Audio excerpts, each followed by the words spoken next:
የደስ ደስ የማይታጣበት ድብልብል ፊቱ በወታደር መለዮ ውስጥ የፈረጠመ ጡንቻው ቆፍጠን ያለ አቋሙ የአንድ ሀገር መሪ ታማኝ ጠባቂ እንጂ እሱ ራሱ የሀገር መሪ መሆኑን ለይቶ ለመገመት ያስቸግራል። ሰውየው ግን የሀገር መሪ ነው። ከሀገር መሪም የአፍሪካ ህብረት ግልምጫ ያልገታው፣ የምዕራብ ሀገራት ዛቻ ያልተሰማው፣ የምዕራብ አፍሪካ ሀገራት የኢኮኖሚ ማህበረሰብ ኢኮዋስ ስብስብ ያላቆመው፣ የአፍሪካን መልክ የቀየረ የድንበር ፖለቲካን የተሻገረ የሳህል ሀገራት ኮንፌዴሬሽን የተባለ የሶስት ሀገራትን ጥምረት የፈጠረ ቡርኪና ፋሶን ከፈረንሳይ ቅኝ ግዛት ያላቀቀ የፑቲንን ልብ ከ30 ዓመታት በኋላ ማሸነፍ የቻለ እርሱ በቁመናውም በተግባሩም ልዩ መልክ ያለው የሀገር መሪ ነው። ሻምበል ኢብራሂም ትራኦሬ የአዲሱ ትውልድ ቶማስ ሳንካራ የተባለለት ሻምበል ኢብራሂም አፍሪካን በአፍሪካ ልጆች ማልማት ለሚል እሳቤው አይኑን ወደ ኢትዮጵያ ልኳል። ከሥራ ፈጣሪው በልበቀናነቱ በብዙዎች ከተመሰከረለት ኢንጂነር ቢጃይ ጋር ለመስራት ውል አስሯል። ጸጉረ ጎፈሬው ኢትዮጵያዊ ኢንጂነር ከኡጋዱጉ ሰማይ ስር ከቆፍጣናው ሻምበል ጋር ጎን ለጎን ቆሞ ታይቷል። ይህ ምናልባትም ከንግድ ስራነት ያለፈ ለኢትዮጵያ የኢኮኖሚያዊ ዲፕሎማሲ ውለታም ነው። ኢንጂነር ቢጃይን ለዚህ ጥረቱ ነጋዴው ዲፕሎማት ልንለው የተገባ ነው። ሁለቱ ሰዎች በምን ጉዳዮች ላይ ተስማሙ? አነጋጋሪው ሻምበል አይኑን እንዴት ወደ ኢትዮጵያ ሰደደ? ኢንጂነሩ ለቡርኪና ፋሶ የሚሰራላት ምንድነው? በቅድሚያ ግን የሀገሩ ህዝብ ዘብ ቆሞለታል ስለሚባለው የአዲሱ ዘመን ቶማስ ሳንካራና ስለ ቡርኪና ፋሶ ጥቂት እንበላችሁ። በመፈንቅለ መንግስት ስልጣን እስከያዘባት ዕለት ድረስ እርሱን የሚያውቀው አንድም ሰው አልነበረም። መልኩም ቁመናውም ለሀገሩም ሆነ ለዓለም ህዝብ ባዳ ነበር። ከእርሱ በፊት የዓለማችን በዕድሜ ትንሹ ፕሬዝዳንት የቺሊው ጋብርኤል ቦሪክ ነበር። ኢብራሂም ትራኦሬ ወደ ስልጣን ሲመጣ የ34 ዓመቱ ልጅ እግር የሀገር መሪ ተባለ። ፎቶ በኡጋዱጉ አደባባዮች ላይ ተሰቀለ። ሱቅ በደረቴዎች የሸንቃጣውን ሰው ምስል በመቸብቸብ የዕለት ጉርሳቸውን ሸፈኑ።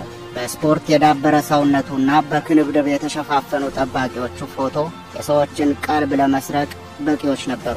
አፍሪካውያን አይናቸውን ወደ ቡርኪና ፋሶ አደረጉ። ሻምበል ኢብራሂም ትራኦሬ መፈንቅለ መንግስት እንዲያደርጉ ያስገደዳቸው በሀገሪቱ አክራሪ ጽንፈኞች የሚያደርጉት ጥቃት ለዓመታት አለመቆሙ ነው። በቡርኪና ፋሶ በአክራሪዎች ጥቃት ሺዎች ተገድለዋል። ከ2 ሚሊዮን የሚበልጡ ዜጎች ከቤታቸው ተፈናቅለዋል። የጂኦሎጂ ምሩቁ ሻምበል በወታደር ቤት ውስጥ ለ12 ዓመታት አገልግለዋል። በሀገሪቱ ሰራዊት ውስጥ ጽንፈኛ አክራሪዎችን በጦር ግንባር ተዋግተዋል። በ2018 በጎረቤት ሀገር ማሊ በተሰማራው የተባበሩት መንግስታት ሰላም አስከባሪ ኃይል ውስጥ ዘማች ነበሩ። በ2020 የሻምበልነት ማዕረግ ተሰጣቸው። የቀድሞ ወታደራዊ ጁንታ መሪ ኮሎኔል ፖል ሄንሪ ዳሚባ በፕሬዝዳንት ሮህ ማርክ ክርስቲያን ካቦሬ ላይ መፈንቅለ መንግስት ሲያደርጉ እርሳቸውም የአርበኞችን ፓርቲ ተቀላቅለው ወደ ፖለቲካው ዓለም ገቡ። አዲሱን ወታደራዊ መሪም የመድፈኛ ጦሩ አለቃ አድርገው ሾሟቸው። ይሄኔ ነው ሻምበል ኢብራሂም ትራኦሬ ወደ ቤተ መንግስት ለመግባት መንገድ የተጠረገላቸው። በመፈንቅለ መንግስት የተያዘውን ቤተ መንግስት በመፈንቅለ መንግስት ወሰዱት። ይሄ ታሪክ የተፈጸመው በ9 ወራት ልዩነት ነው። እርሳቸውም ቂጣቸው አርፎ ሳይቀመጥ ሌላ መፈንቅለ መንግስት ተሞከረባቸው። ቡርኪና ፋሶ የመፈንቅለ መንግስት አባዜ የተጠናወታቸው ወታደሮች በብዛት የሚኖሩባት ሀገር ነች። ለዚህ ደግሞ ምክንያቱ ስልጣን ላይ የሚወጣው አካል ጥንካሬ ማጣት ነው። ከፈረንጆቹ 2007 ጀምሮ ሀገሪቱን እያመሳት ያለው የአክራሪ ጽንፈኞች ቡድን 40% የሚጠጋውን የሀገሪቱን ክፍል ይዟል። ስለዚህ ማዕከላዊ መንግስቱ በሀገሪቱ ላይ ያለው ስልጣን 60% በሚያህለው አካባቢ ላይ ብቻ ነው። ሻምበል ትራኦሬም አልቃይዳን ጨምሮ ቡርኪና ፋሶን ከተቆጣጠሯት አክራሪ ጽንፈኞች ጋር ትግል ላይ ናቸው። የዚህኛውን መፈንቅለ መንግስት ከሌሎች የሚለየው ኢብራሂም ትራኦሬ ህዝባዊ ተቀባይነት ማግኘታቸው ነው።